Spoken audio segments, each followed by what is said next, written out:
तो WhatsApp guys, कैसे हो आप सभी लोग? आई होप सब बढ़िया होंगे भाई। तो आप सबकी डिमांड के ऊपर भाई सेकंड गियर पे व्हीली ट्यूटोरियल ले आए हैं भाई। तो बहुत वेट करवा दिया भाई मैंने सेकंड गियर के लिए, बट यार मैं भी क्या करूं भाई, थोड़ी बहुत प्रॉब्लम चल रही थी। अभी बाइक में भी एक दो बार मेरा क्रैश हो गया था, तो उसमें भी प्रॉब्लम चल रही थी भाई।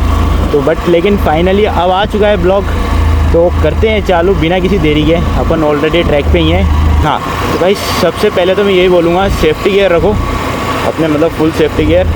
तो भाई और एक रखो भाई खाली रोड। देखो ये आगे से पूरी खाली रोड है, पीछे पूरी खाली रोड है। एक साइकिल वाले अंकल खड़े बस, इतना वो तो भाई हर एक रोड पे होता ही है, बट ये खाली है, ट्रैक ही है ये अपना।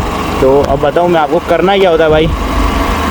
सेकंड गियर में रखनी है भाई। लेकिन मैं अगर ना आपको पहले कुछ टिप्स बता देता हूँ मैं इसकी, मतलब आपको क्या क्या करना होता है, क्या क्या नहीं करना होता सेकंड गियर के लिए। सबसे पहला तो भाई बाइक को खड़ी करते हैं। देखो भाई वहाँ पे भाई पूरा स्क्रैच वगैरह आ रखे है आगे हेड पे।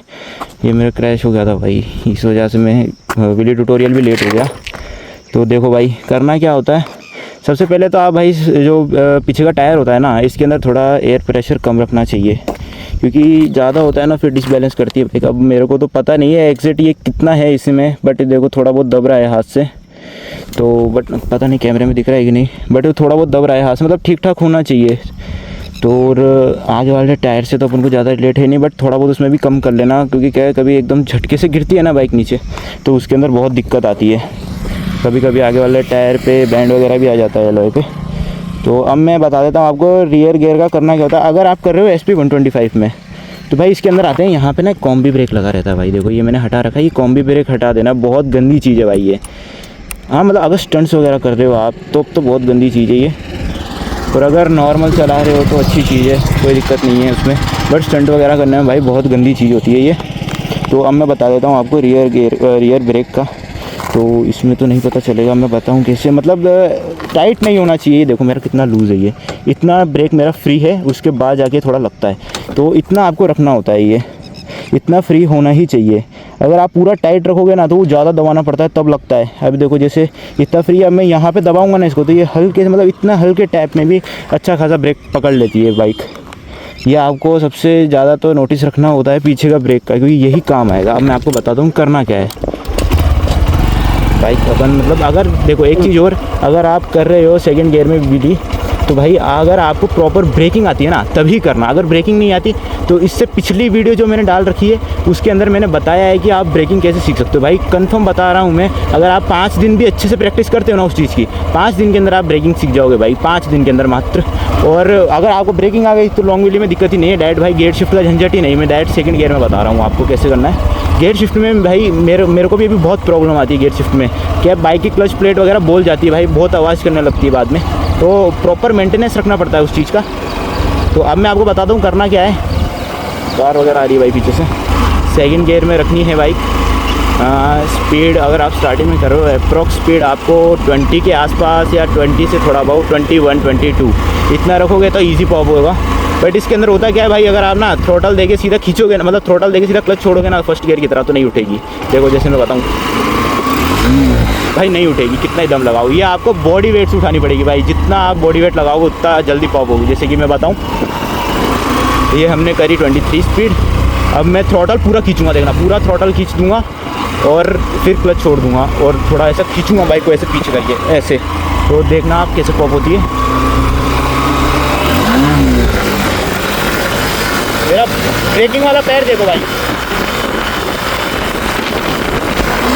देखो ऐसे चलता है ब्रेकिंग वाला पैर, ऐसे ही करनी होती है ब्रेकिंग। जैसे हाइट आई ब्रेक टैप करो, फिर नीचे गई थ्रोटल दो, ब्रेक टैप करो, ऐसे ही करना है, कॉम्बिनेशन बनाना पड़ेगा। अपन यू टर्न ले लेते हैं इधर से, ऐसे ही आपको करना है भाई। जैसे हाइट पे आए ब्रेक टैप कर दो, फिर थ्रोटल दे दो, जैसे नीचे जाने लगे, फिर हाइट पे आए ब्रेक टैप कर दो, यही करना होता है भाई।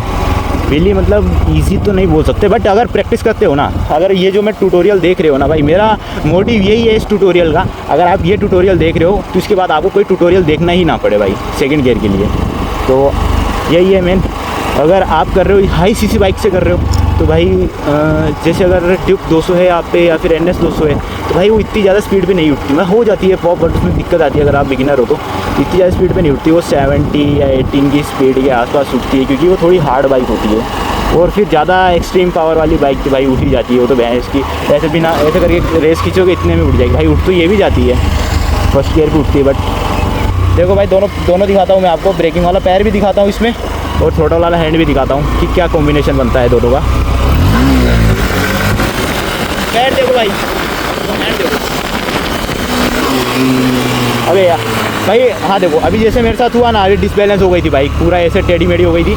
ये आपको बताऊँ क्यों होती है, या तो आपका टायर वबल करता है या आपके टायर में बैंड होता है या फिर रोड टेढ़ी होती है। ये बीच में ना भाई, रोड बीच में बिल्कुल नीचे है, यही होता है भाई, है ना।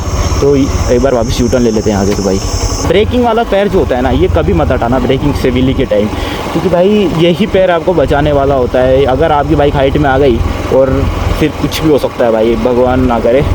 बट मेरा मोटिव ये है कि भाई तुम्हारा भाई इतनी बार गिरा है तब जाके व्हीली सीखा है। मेरा मोटिव ये है कि तुम गिरो ना और व्हीली सीखो ठीक ठाक। मतलब अगर आपको परफेक्ट सीखनी है ना तो भाई कंफर्म क्रैश तो होने वाला है भाई, ये आप सोच के चलो।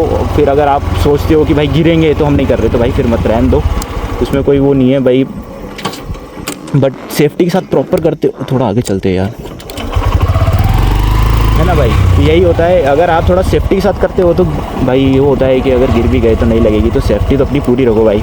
अब मैं तो भाई, हम लोग तो क्या थोड़ा सीख गए हैं तो अभी इतना नहीं हेलमेट वगैरह रखते, बट मेरे पास राइडिंग जैकेट भी है, मैं वो भी रखता हूँ। जब हम प्रैक्टिस पे जाते हैं भाई तब हम वो भी रखते। तो भाई पहले तो लुक चेक करो भाई, बाइक का क्या प्यारा लुक आ रहा है। तो भाई आज का ट्यूटोरियल इतना ही था, मिलते हैं अगले ट्यूटोरियल में भाई। अगले ट्यूटोरियल में हाफ फोल्ड लेके आऊँगा मैं बहुत इजी वे के अंदर भाई। हाफ फोल्ड और कोस्को स्टॉपी वगैरह सब अपन लाएंगे, अपन कमेंट में बताओ भाई। तो भाई मिलते हैं अगले ब्लॉग में, तब तक के लिए bye, take care, love you all guys, keep supporting.